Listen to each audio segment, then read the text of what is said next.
wo twrosem ni mu sei di okenkan bible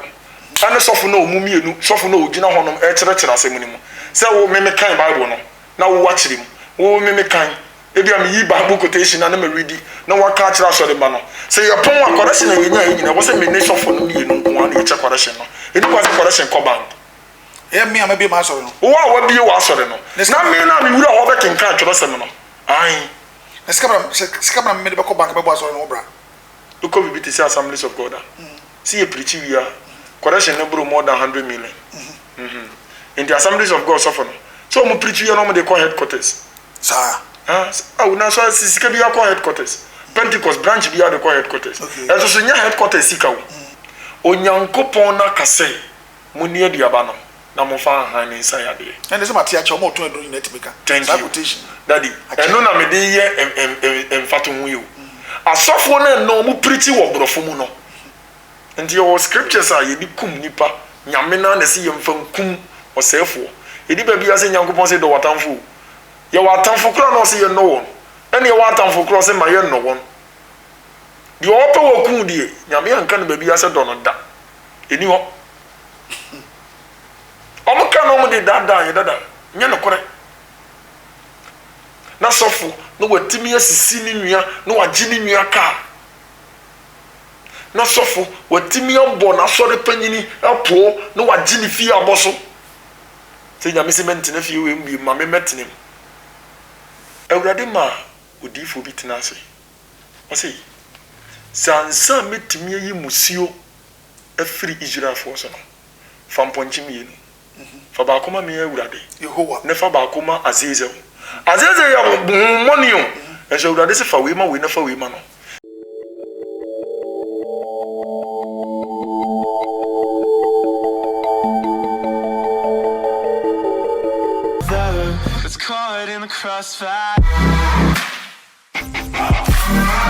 afi bia wo tax sa 4 times wo tax sa 4 times pabia ni pabia o ti hunhun boni mu bia 3 months bia wo tax 3 months bia wo tax 3 months bia wo tax because 3 months bia osoro ni asase dane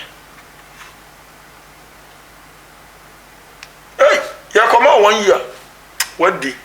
nya no kore oboa nya no kore 3 months ni se ye san hwe bibi wo ha se o se ade no eye kuo ene ahodo bebre na bia matetie obi mo sunwan ebi eku na emu sa honhum na mo yusu na no mo nyina yusu te bia se honhum no eye bibi a ebetima anya obi owo sunwan na owo tamala ebi oni hu nimde obetima aboa me ekwan timi ba mu zamani na bia also wo no leader no so oye den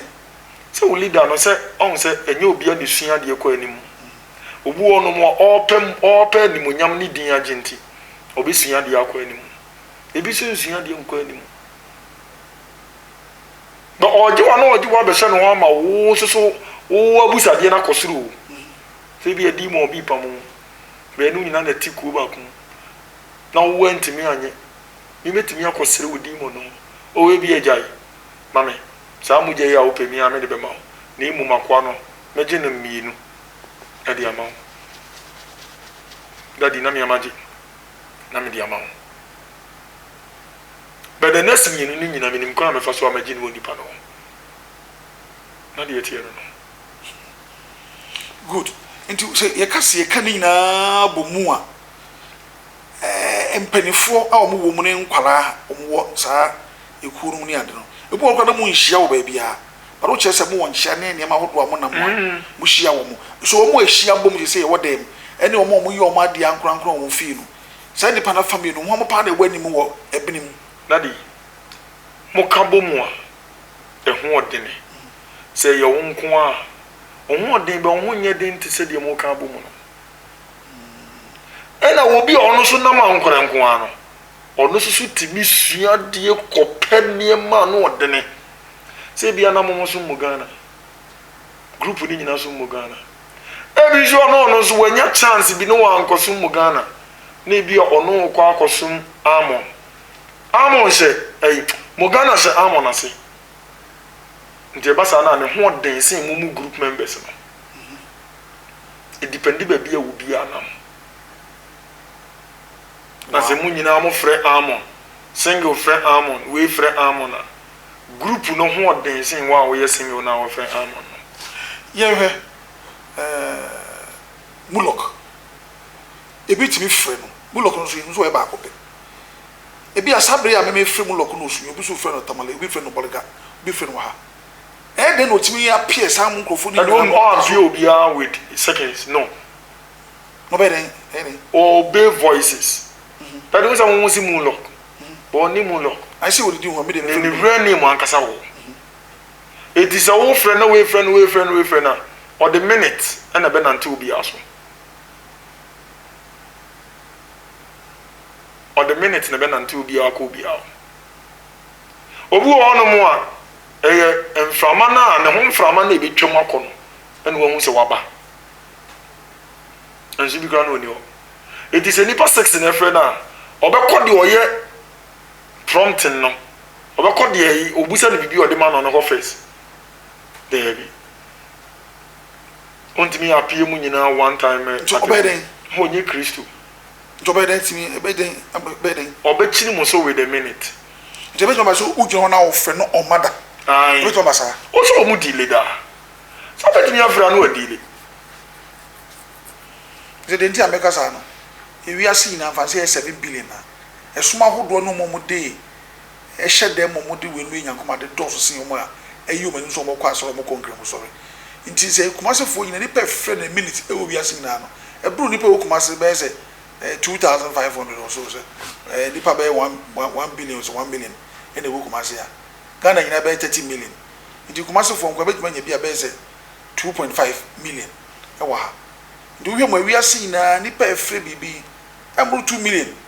the time ben na obedile ho na me madwene me hawo daddy me da se on say Pharaoh person abra Christ started so otia Pharaoh no na oman ni nyina start ehwe nyankopon kira kwan en so urade ka kire Moses say Moses fa aboa moja ye dey esan wo dan yani obi ode besan ho bia no wo bofo nduro be dey obetwam na de one fan sign no be dey obetorment no it is abra na nkofo na o maka na nya owo ni kokum o mabakan no sa nkofo no mu nim Kristo ana amuni no but die ntie man ko on sa hyenso de no ebi na wo mo so ti no nya wo mu ku wo mo eti se wo di Kristo echi na ahyenso de bi na wo so a se to baba be fawo emfa ho ne mpa ba wo bo eti sa no mo nante obi aso so ochini Egypt no onante obi a wono baako eti se wo no na se wo ni twan wo mo baba na wo ko so obi e frɛ no ebi di 3 days ebi di seconds bebe depend at the corona wo dey suffer mama na hu na kade bi te se wo bompa ya free Krista ebi se bompa ya ne sa ebi ma bo ne sa so mu we obi se boy o di bibi agufom ama Kristo atene nka ada ni ba kro ni Kristo do no sin wana dabi no bia ne se die line na yi disu ni ye doso ye more than 2 million said that okay but the onim tumi na chiwade no nim tumi na kande no ono no na tumi ni be kɔ no ho first esa wa ya de we rapede ma wa wonim na kande ona baba ho ansa ona baba ho no man sa na wo be kɔ de ode na no fafa se nyankopɔn kura ka o se baba wadu enum ye nkwasiafo enenum ye agimifo eye nyansafo wo mo nyina so kita kanea no so kyerɛ ho nkonkron eti na kyese na agimifo no ho nkonkron enyansafo no ho nkonkron na so mo mienu no ade ba akopɛ na ma 5 ekɔ heaven ja 5 ne de oil so mo tri so eka ho nkonkron na ho 5 na so anka no so do man fa anka ho nkonkron no anu tina nyame ba no obi a ho nkonkron tinimu asawo ni ho nkonkron tinimu Kristo ni ho nkonkron tinimu kronfo ho nkonkron tin ya na so fo ne ka se de obo abrabotin na ho nkonkron tin mo boa mo ko ka Matthew chapter 25 omu nyina no omu nyina ne nyame to omu bet na bi agimi e de no mu gimi ye o ma amfa nyame aka de anka omu ho enti Christopher bebre agimi firi se omu bo mpa ye saa omu mfa nyame aka de anka omu enti nyame sa ne kura so obesira omu kura na onhu omu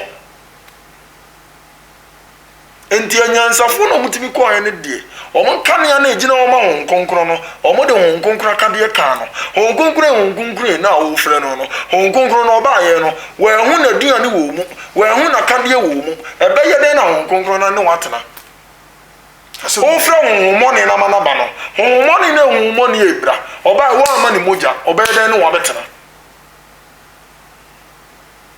ti so wo hwɛ ensem akeke ya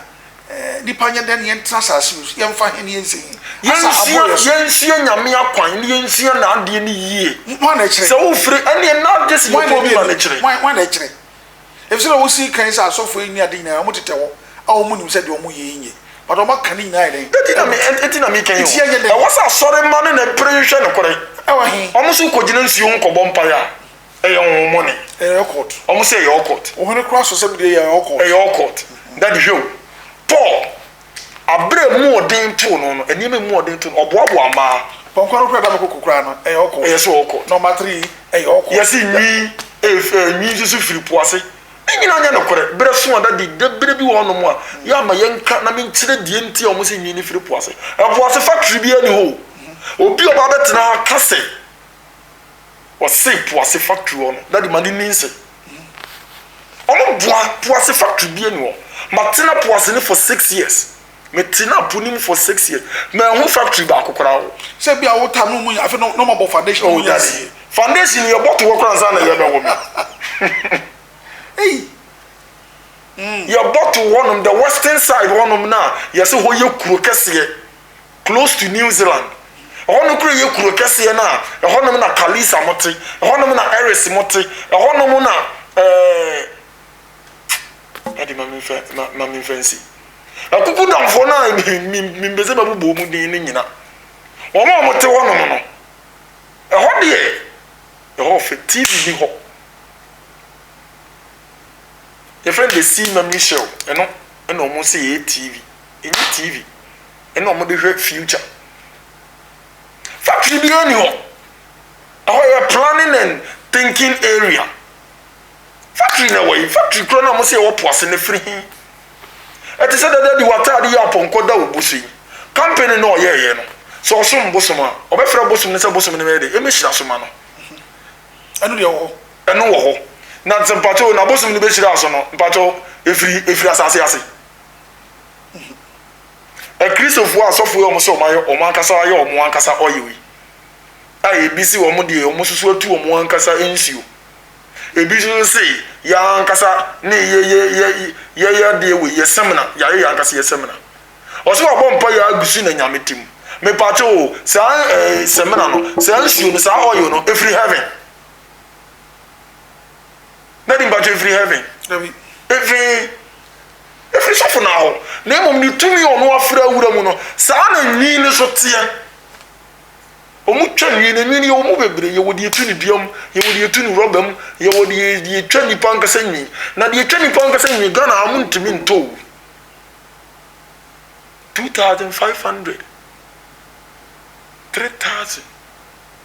and no mo de sacrifice ma demon be friend Kanha the demon of flute no na ba no obehira so Kanha no so ntisio ono otesoro ote close to Jupiter Rudra moneti poni asase na no daddy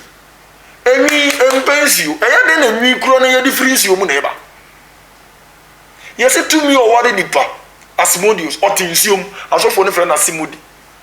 atare ye se tumi o empensio yese wo sa tinsium na daddy watare empensio o sa kotenensio ya no kure enso ye twa mo ntro mo magyedi na sa ntro na mu twa no Lucifer and go for them on my dream and I say na me twa no daddy wo wow na tena so no ma fake niema se be yo mbe gidin ene da okra se asofo no empanifo ni bi sei obon pai kra na diku nkata ti so nyame ntie ada ho firi me something na sai na tie nya no kura o maja nya no kure omu di nipa ekobo nsam gi mi hwani pa asofo na logo omu di omu ko o sei mu a na ye me ya ɛno nti na dadi wobɔ kɔntene bɛfa me a mabayɛ wo yɛka nso ɛbɛnya nkwasiafoɔ bi atene kyerɛ moma sopa yɛ sopa me kɔ na ɔkyena no wobɛhu baabi asɛm no firi ɛde meda ase meso meda ase sɛsi anam sɛ mempɛ sɛ mɛdo so ment no mɛkasa bebree ɛsɛ asɛm a ɛpa na da wakoma so ɔpɛ so no wiase nyinaa kyɛ ɛberɛ a yɛboaboa ho na yɛkɔto aba yɛwie ɛsɛ akɔ another year 2021 sɛn ne yɛsi akɔ preparation ne te sɛn dɛn na ɛwɔ hɔ dɛn na nkurɔfoɔ ka dade ɛberɛ bi duru yi abera ne yɛbɛto aba kɛseɛ awurade nyankopɔn ma Joseph ne Mary ɛkɔ back to Ethiopia so ɔmo nkɔtwerɛ ɔmo din ansa ɔmo kɔ no awurade kyerɛ ɔmo adeɛ ɔmo duru kurom ɔmo nyɛ abatoɔ bia a wokɔto bia yɛwɔ akwan ne akwankyerɛ wɔ sɛ woyɛ de to abrabɔ so kwasia bi amfa woantwa so deɛ ɔmpɛ berɛ bi amfa woantwa so kakra mɛtumi aka kyerɛ nyame mma no ne wɔn a nyame kasa a wɔte na ɔte deɛ nyame ka n'ase ne sɛ ɔmo ntie deɛ meka yi sɛ ɔmo mpɛ prempɛ akwan ne akwankyerɛ a ɔmo bɛgyina mu ansa ne yɛabɛn abatoɔ sɛ sɔfo bi so te me nka nso a ɔno so mu sɛ nyame ma nyame nkyerɛ n'akwan ne akwankyerɛ a ɔnyɛ ma n'asɔre ma ɛma yɛnkɔ kwa kakra mɛtumi aka kyerɛ wɔn no na mɛsa aka sɛ 2021 afei deɛ ayɛ ni 2021 yɛkɔ de sɛ na di 2021 emu nyɛ mmerɛ o 2020 2021 ɛyɛ autocratic year unipa bi a ne ne ho wobɛde ho agye sɛ you go by violence you go by the knowledge of God yɛwɔ mmerɛ bi wɔ no mu a aman mpanifoɔ no de bɛba sɛ di so nanso menni so firi sɛ nyɛ nyame se ebi te sɛ sɛn baako yɛ sɛn ntumu bɛpie mu anaa ntumu deɛ daddy ɔn sɛ demons no sɛ demons no recognition no ɔmo de ba ɔn sɛ face mask by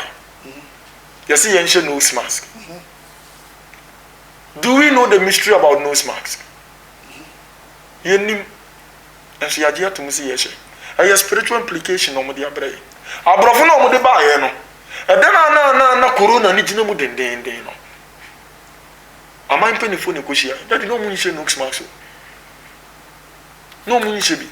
ɔmo na ɔmo si yɛ niso no ɔmo na anhyɛ o ɛna ɛkyiri mmafoɔ no na yɛde pressure ato wɔn so ɛna yɛso ɔmo nhyɛ China na nkasa ɔmo de corona ne ɔmo si corona ne start free wɔn no March July May July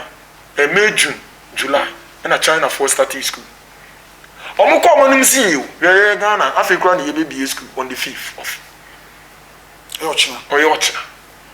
ɔmo bɛkɔ so akɔ ɔmo anim agya yɛn because ɔmo hu ne sɛ yɛabɔ down yɛkan book na yɛnte aseɛ ɛdeɛ mysteries me fii sɛ mekasa yɛ a meka ho asɛm no ɛna mu nkyerɛ mu nyina bae yɛha yɛni 2 tower wɔ ha o adeɛ a ɛme nwanwa so ne sɛ saa yare kɛseɛ baeɛ ni ade yɛne wodi nkɔmmɔ 2019 ka sɛ asɔfo bebree ka sɛ this year 2020 ne deɛ year meant for prosperity ɛma bɛgyina ka sɛ ɛnyɛ easy ɛma mɛkora meka bi sɛ polisifoɔ bɛwu ni ade ne nyina tumi yɛ ɛbɛ mu na aso de wodi na wei deɛ mehu sɛ yɛka kakraa bi aka bɛyɛ 3 months na afei atwam biribi ama yɛ ɛntɛma mebusa wo sɛ daddy ɛfiri nnɛ kɔ no ɛyɛ the month ɛfiri nnɛ ɛkɔpem November ansa na yɛato aba no ɛyɛ the month of freedom darkness na no nyame abiem ɔse sɛ wowɔ ankasa a ɔno nyame ɔnkasa na wopɛ sɛ ɔwowo so amanaman no a ɛwɔ ho akwan scripture na nyankopɔn de baeɛ no ɛyɛ Haggai chapter 2 wa wo sɛ wongyi Old Testament ni bia na nkɔyɛ bi wokɔyɛ bi nyame bɛtua wo ka because wo sɛ wonyini na ɛdɛn na ho akwan de wokɔgye bi adie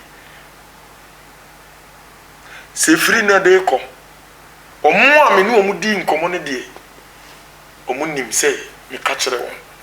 kyerɛ wɔn sɛ obi frɛ wo especially mmaa no sɛ boy bi frɛ wo na sɛ wongyi ne ndi wɔ nyame mu yie na wo honhom nkasa nkyerɛ wo na wo mpene so a kogya ma menkɔ hyia me wɔ ha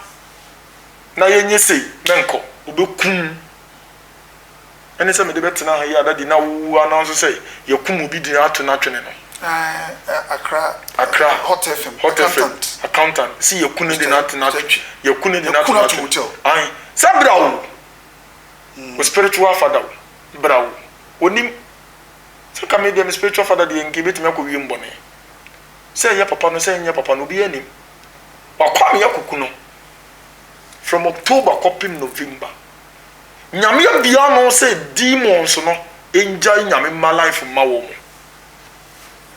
enti eye nigie da ampa nanso sɛ wagimi akwase ya bi bɛfa wo nigie no wakokum kwa obi fra wo sɛ hia me ha bonipa mienu miensa amane sɛ asemasi sei nhia no ha na me kwada ma bi ma ye kwada me ka afiri asemasi no wo so na wo fira nipa no ebe onipa na oba no so betumi abaye o setup maza ma fra asemasi sɛ me so wo mra di mi dance nemu entu ni nipa wunni mu no na wunni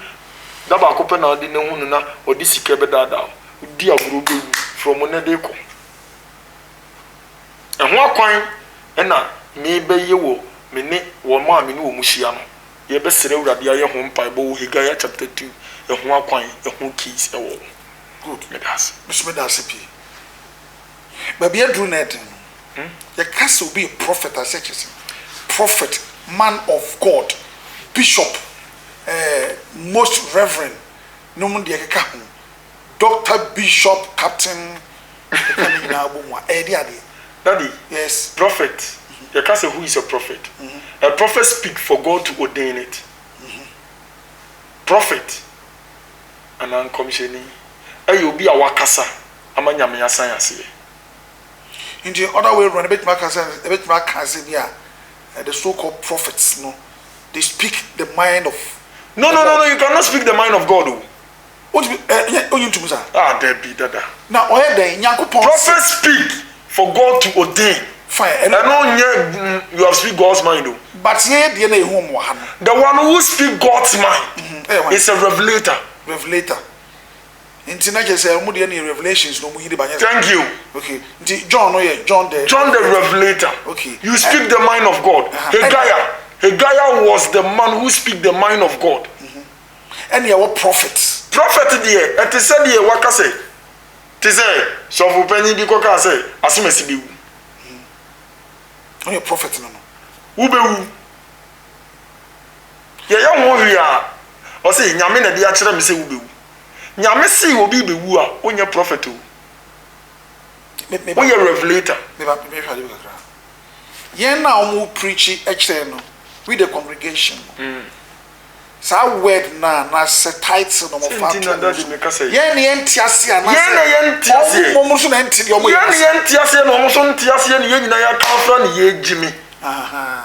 but o so ma go enti ameka sa no se ebu ha metimi tie news ni ade a so for we say me we so for we say me we na da ntokwa so for we say we me na me di kan we say me na me di kan na da ntokwa ebi ni daddy de na me kan nti betimi trance na me busa say me go TV so me say go on radio so se see I make us function what FM accountant ewu no yes matubo me no ma ye adwuma pen my me friends me check scenario every I have a background check scenario I have my information say a concrete se see am no kasa se see no obi kura the sound information na den abada dada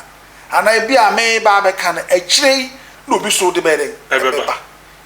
it was the basis say me be TV on radio so oh we kura me di kan de buy into side channel where the buy na TV say bogus but na no nyame de wey eye jimi ye penipa ni mu adom se nyame ani mu adom very good anytime make us say me ba na me the prophecy ba say me hu ni say ochina ka bi ba hwiase ama nipa bi be wu wa ha eno ye revelation no eno nya wo nkom hye na si eno ye revelation ena nyame de kire wa wo se mo ye ho akwankire se wo kana mo ampe mo akwankire anya ebi ti se nyame de kire ye in 2018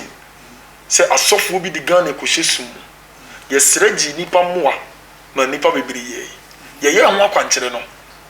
nyame kyerɛ yɛn sɛ akwankyere ye awie no esa sɛ nkomo de Ghana ko hyesu mu no omu ntimi fa Ghana ko hyesu mu bi na emo mo betwa mo ho akwa me yehu san kofo no ampa ye akwankyere ne wie ye no asofo ne start yi wo moto on te sɛ nke ya anya akwankyere ne dia nka asɛm ne nke besi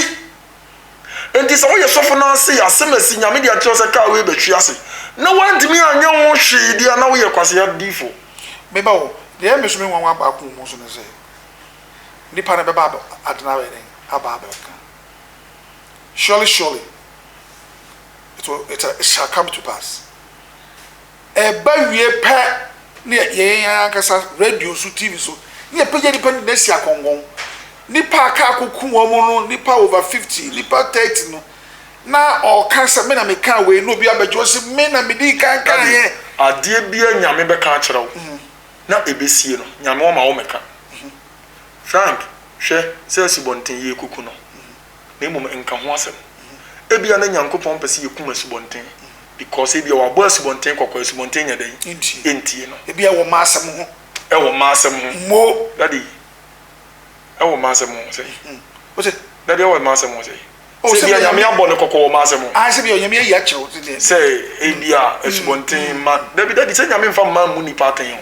sa o daddy ha eni ba bia da ene se ne grofo epi na mmom de Nyankopɔn kan ne sɛ wo fa oba emu mmra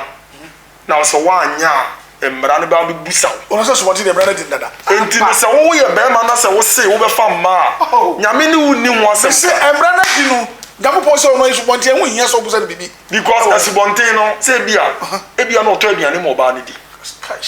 ebi so na ɔtɔ ntare pa ma oba no Yehowa ebi so na otimi pim ne yie saa ne ma miɛnsa wo yi sɛ Nyankopɔn sɛ bɛma timi ye bi ma wo oba na wotimi gya na nyame tua wo oba ne ka sɛ subonte ho so eti ne ho so ai to akeka boss te sa kan hye no Nyankopɔn sɛ nyame ka no wei ya no mo koyi New Testament omo nyi New Testament nyame ka sa asɛm nya no kore me de me na metiti o bi sɛ so ko utrase TV radio so ne ensem a asofo ne bi no ekeka daddy nya no kore me say nya no kore me say no kore oh daddy e bi sɛ ani omo mmara ne mfa kyerɛsɛm ne nto ne mfa duabo wo Bible ni mu mmara na wo me mpensin duabo Bible daddy duabo wo duabo Bible ni John chapter 5 verse number 45 Christo se mususu se me Christo me di mu betwa dabi na de odi mu betwa ne wo ho ono ni Mose na modi ni modi moni ato ya den ato no so no ohene bi atena se ya de ohene ne sa bebusa question dabi why na bebusa question na chia me da se eti why na otia me odo ko Christo anim Christo susu ne bebu aten eti atena se o se de odi yemienu ya sem beba ono Nyankopɔn anim ono ni Mose na ya de ne ato no so no me Christo me ho nsem no Moses na twroi enyo obi a na twroi na se wanyi Mose a twroi de na ani a obeye ne agye me Christo man den medi enti se ya anyi Mose nsem na ani a Christo ya anya den ya anyi na ani ni aba Exodus chapter 21 verse number 10 wose se obi je yire foforo kan na yire ho a o ma no na no aduane fo ba foforo no aba no oba foforo na wa ba no se oba dada no se o ma na aduane di ya ma oba foforo no so aduane nya den eni ma no ntade hyem okay na ma na wade yesu hwem ya ka so oba wade yesu hwem a wa ma na aduane wa ma ntade die bebi ne wade yesu hwem ano ne pem no na je se di obedadie da me da se enti se wo ye bema na so ba wade mienu miensa e ma sa ne ma miensa we mo ba no timi di ni ye ma na aduane ni na tontare pose na munya ben down boutique ne to ene kofinya mbe hira no daddy baton dia se o ena eni Bible num se bia akwada no papa nam na bia wo hia se bia ba bi a enye wo akwada no na o size na so aduane so ene fa se nam na o fa kwati kwan bi eyi nam no free chance nim ebi kra na numbers na o chenyi no a Yakopon susu timi dumi ana papa timi dumi eku to ma se mo di eni Bible num age oba nyame be dumi wo papa ho ye oba wonim se o papa e de na no ato no sa ba yo mepe ene Bible is so much fofo so mo yi wana fi mu di o daddy ni me sure say how dey wo o daddy wo nim wo say wo ba o papa ni nada na o ba o papa ni na aka asumsem so o pe no na wo fa chire kwaje de nyame no wo bi ka Absalom de ni bi no ba kro no me papa nyankan me papa se oba we form efe me ba ne say ne bu form nso ofe bible say nhira nka bere ma na yire no mo ye nson na me ma asase de ne nipa bere no na nhira so nka oba otimi do so obere ma wodem ma oba ma na aduane padie Yehowa nyame ka no wey we the prince nyame mfom ma mu be ma ten sa quotation we no na emu mra no sa quotation we tuma hwehwa man daddy metia ma metimi yama no ka me person ka prince betwa gu na tade mu eno nyina kamera na kire na bona tade enti na nyankopɔ se yire pa wanka kunupa no mema nyina abobɔ adam enti ma ne mfa ye saa enso asafo na dane ne se nyankopɔ se yemfa ma sa nya no korɛ o se ma ne mfa ye mema ne saa na me bacho adenti na saa no kure we no mo bible na ase ye de eno enti na dade me ka se nyame betua asafo ne ka no binim safo panyi wo kure we mo da so re kesia no wa ware oni ni made awo ebe Yehowa una wo kan oh daddy mi ntwa otro minim sofo kesi wo kumase abonten so o se yenya no nko na ye sofo o bon kofu ati din kofu atem ne get breman Yehowa enso no se yente no baba ko ne yete baba ko wantin ko akofa be bi akotena ho ebi ana no e ba ko no tai yema ma ne ntim asore mu ni mu mra na se na ma ni nya mema na mu kum wo mo no na ma no so ni brade eni ti no mu kum mema na totwene no o ma ni mrade a ko mu kum mema na totwene media me point e bigina so ne se asofo no bibi wo ho ase bible no secret bi wo a o mu ntimi ma ye yere ye nhu na so se secret ni nyina na da na me ka kire wo ntokwa entokwa na di nya asofo na pema na me ba wo so radio station so Ghana ha how many times na what se bia station A station B omo kontokwa station ansi kontokwa sa nyame mma na me ka se nyame mma ni ye jimi wo se ho na wo free bus na di nyame mma no ye jimi ni ahantan ni satan nkwase adwene odi ato wo mtiri da wo de oni asofo anante oh sofo be na ne nante ya wadaru mo na ne ge ye baako na ne yire ye baako eni ho but mini bebre anante de na emom ebi de da di ni ho omo kwa na tigi omo ka kire eni ho ena obi ho soso a uhuru na emom ya na ase wode ne namma da di ti na me tese eni course na ma uhu ena bi su ya kron asore ni nti da di ni ho oba ba kwa me ka kire daddy ni ho oba ba ko kura number ni phone so na me ka kire daddy ni ho me jano ba ko bi amani tuya ni sei one day chese kura me nyin ni da hey daddy so fu bie ni ho alida na nyame na for bible say me shira wa me de man shira wo o bible nu oh asubanten sim ko anim da bible nu oh daddy yemma wo mo ntia se ni yemma mu mra misi we no abraham konya yire otoso miensa na abraham yire emma ye 6 aso sabre no wo 120 plus for the man ye de ulma daddy but for the man ye de e yo so no a e de rema ya nko na nyankopon ama na anware adenti ono kura nyame ama na anware ko sugu nyame so sede because of say den nyame be pay Israel for atua wo moka because na yerema ya ware yi wo ya anka nyame be jai sa ankwara no ku ena nyame ka che yerema ya se men ware men wo na mo mi be tua wo moka na yerema ya so sun enti na ma yerema ya ka se menisuo te se poa ko bi so ma me man o yerema ya no di ya because of say onim so ye nipa no ware na ne ya na ye ne ya Jeremiah mbo na Roman fada wow that is ni bia ne kura no Bible no mo nka na me ba hwe wo sa no kura wo kan Bible no kuta so iya na wo yin nsem ba no wo hunu wen e na mo Bible no kura wo mo magya that di mi ko sua no no ma si dan si wo gi ni pagu mo mutimi nka no preach that di na mi cho say no mo akoto kwa di enti no Bible school no mo ko no ye kire mo ni bre Bible school ye kire mo say ba ya bete wo Bible school o adan that di da ho no ye so ko Bible school kura ba wo se quota on fam frotrotro enti na frotrotro fon no abodam na faforo de unika ni be nya trotro na abeforo usi kan so taxi nya trotro na abekwa akoforo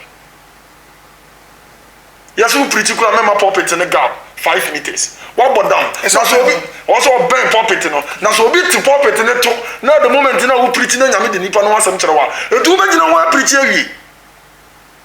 ya bodam na yeso we ni secret Bible school no I'm telling you na ho na e dey school no dey no me no ada de si ko hia nipa adwene ne ya be ka kire mo Any bebia. Nana Bible no so ohwa bear to say on a scale no from 1 to 10 no.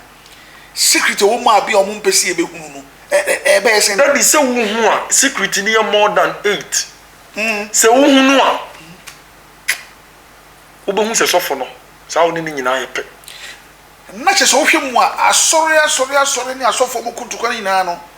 One go no mu nyina e secret way. Daddy, wo choro sem ni mo say. Ene me kan wo yama sofo bi ate ase. Wo choro sem ni mo say. Di okenkan Bible. Ane sofo no mu mienu, sofo no ogina honom e kire asem ni mu. Se wo me kan Bible no, na wo wakire mu. Wo me kan ebi am yi Bible quotation na me read na wa ka kire aso de ba no. Se ye pon wa correction na yenya nyina, wo se me ne sofo no mienu nko na ye che correction no. Edi kwa correction ko bank. Me am be ma asore no. Wo a wa bi wa asore no. Na me na me wura ho be kenkan kire asem no. Ai.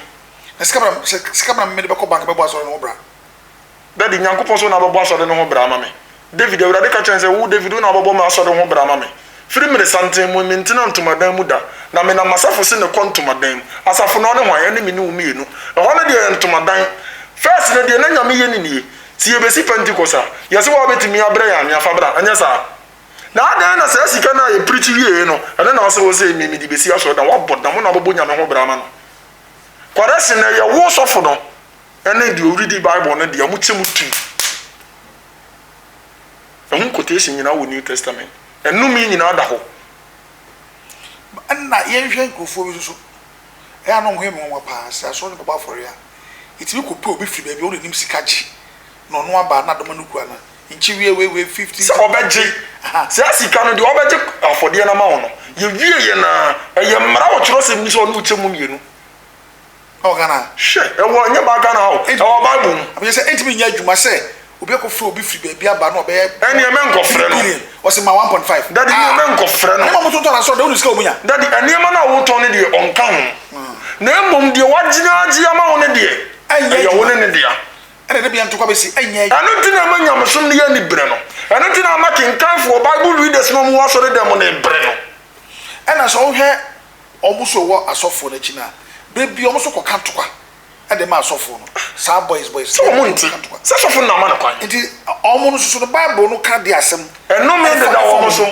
Eno me bi ti se de ade. Omo ye de na ma sofo. Eno no wo buta. Akwa we no che sofo nchen no. Obi eni so onyi ni papa we yudi ni. Enso sofo na gire na bata no ho a. Se asem bi abeka bia. Sofo no so nim. Se na sofo no. Omo pa konkonsafo namfo. Okay, Judas. Okay. Na so aba be kan kire no. Won so a won ne sofo nam. Na wutieti na beka to sofo we ma mmofo. Nyame betua oka. Enso omo e powerful sin asofo no. Omo nye powerful bia. Ebi ma ebi no ya o. Daddy na se anu ya anya powerful. Anu ya powerful. Na se omo enyam wa bia mfa ma asofo na. We free ha eja asori free akwa ha. Adwuma wo ye no. Omo nya we. Ba asofo no nim. Se yesisi ni di no dwa na ye no. Na me che se asofo no nim se we nano.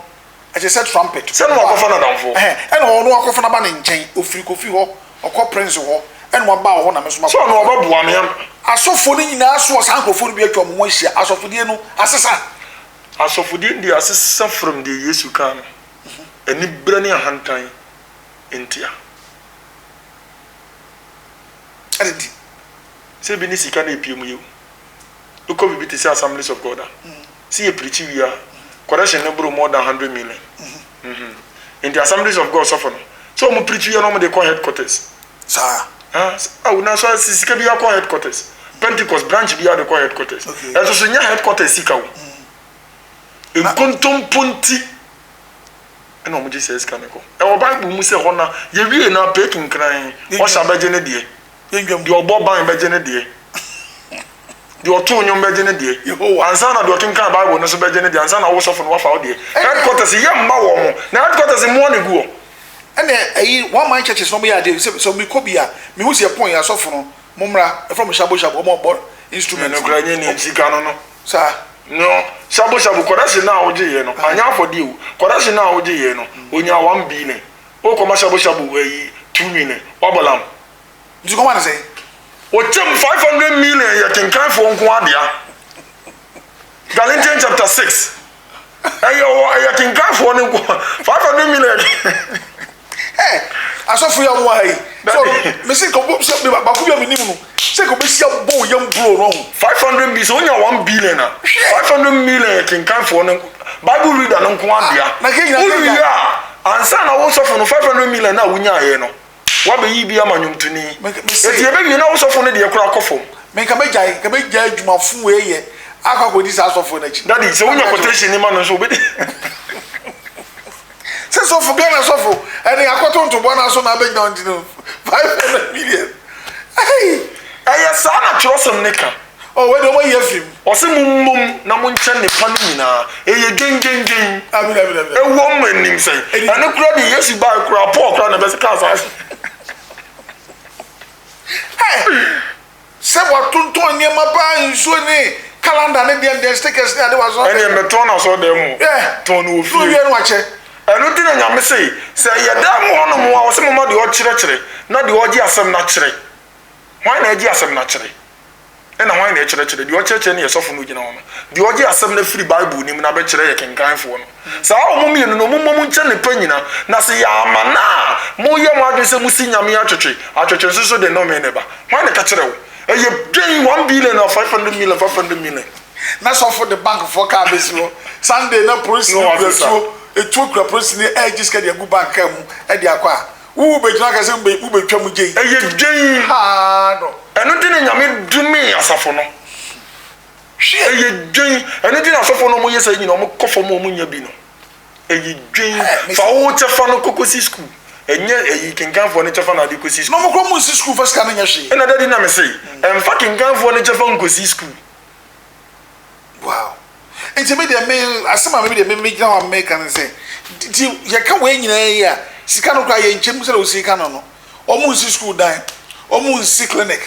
eno ana adwuma na no ya no sika na no party bi on fa sika na nye wu tai on fa anya hwe on pie nko ba bia enti ntukwa na o mu kwa ho ko no omo ye ni bro eye o ye physical na spiritual o pese ye ka so bia so fu we die onimde so fu we die onimde tina me ka so oh there e ka so bi ni dia say o pese o tese na se atre like onu nko na nim nyame na wonim nyame na nyame na obi dia me say daddy king ebu ha first na me adwuma other stations obu abetu ko fa konfo ba na me interview na bonsa so for bi picture bia obu ano ye adwuma radio so mpenya me ansem obi bitimi trust say so ko fa konfo ba na konfo ne be kasa nyame pese nyame mani hunu konfo ana abosonson etiri mu po be ya boda mo se yenti ni aka ne sa akwa na make say afedo enti nipa bia obi ko fa ne be bia sua bibi ya dai ifiri ne ho awurade ma odifo bi tena ase o sei sansa metimi yi musio afiri Israel force no fa mponchi mienu fa ba koma me awurade Yehowa ne fa ba koma Azazel ya monio e so awurade se fa we ma we ne fa we ma no se ye nebrem na awurade ka so sofo bi nkobo afode ba koma ho money no mo ba koma we e se nke no asembesi me da se e me sada foforo ye beto aso ma number ne bi nko 0558 247381 0558247381 wonderful say wo assembly honhom assembly ana so bi e kire wadwen na opese wo ne yenu atwetwe nkoma ade a ono so betimi aboa wo e kwan so so na this time say ya na e bekọ no o hwe de kristofo ni asofo bi ya anokwale ya na atete na so bende o hwe so yiwani so enyi me dwe wa aso mo ye nkwala amox nkwala nketekete afa no mo hye kristo so mase I don't know ndi ye besere mo se obi ahwe no so yi ayo Twinoko TV ye number di djuma na 0244840108 obi beka se na papa na ni age ye na de osisi me dwe ho a menti ase so eyi me bi koto aduane de obi mi sika beso na me koto de oso sika beso e na akoto na ye mi enu no ade de se koto kwa ena ye se koso wasofo no de ne so bi osofo na wasori bi awoko na hwe yiye na niema esisi na bro adwene nti ase so nti da foforo no ebeto aso ye da mo nyina ase